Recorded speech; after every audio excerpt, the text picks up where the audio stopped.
شہر حیدرآباد میں جشن عید میلاد النبی صلی اللہ علیہ وسلم نہایت ہی عقیدت و احترام اور تذک و احتشام کے ساتھ منایا گیا۔ اس موقع پر مولانا مفتی ڈاکٹر حافظ محمد صابر پاشا قادری، خطیب و امام مسجد تلنگانہ اسٹیٹ حج ہاؤس و مسجد پرنس شاہمت جوارے ڈھیلس نے اجتماع سے خطاب کرتے ہوئے کہا کہ میلاد مناؤ سیرت اپناؤ ہی امت مسلمہ کی کامیابی کا راز ہے۔ میلاد مناؤ سیرت اپناؤ صرف ایک نعرہ نہیں بلکہ امت مسلمہ کے لیے ایک اصلاحی منشور ہے۔ میلاد النبی صلی اللہ علیہ وسلم کا مقصد یہ ہے کہ ہم اپنے دلوں میں عشق رسول کی شمع روشن کریں اور سیرت طیبہ صلی اللہ علیہ وسلم کو اپنی عملی زندگی کا حصہ بنائیں۔ صرف جشن منانا کافی نہیں ہے بلکہ حقیقی خوشی اسی وقت ہے جب ہم حضور صلی اللہ علیہ وسلم کی تعلیمات کو معاشرت، اخلاق، تجارت اور زندگی کے ہر شعبے میں نافذ کریں۔ نبی اکرم صلی اللہ علیہ وسلم کی ولادت کا جشن محض خوشی کا دن نہیں بلکہ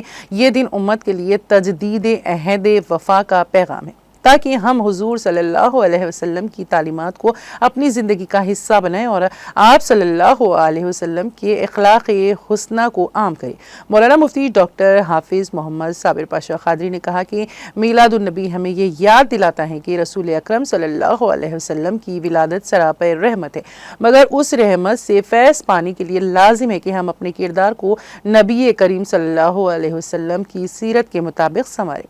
آج امت کو درپیش مسائل کا واحد حل یہی ہے کہ ہم جشن کے ساتھ ساتھ سیرت کی عملی پیغام کو اپنائیں۔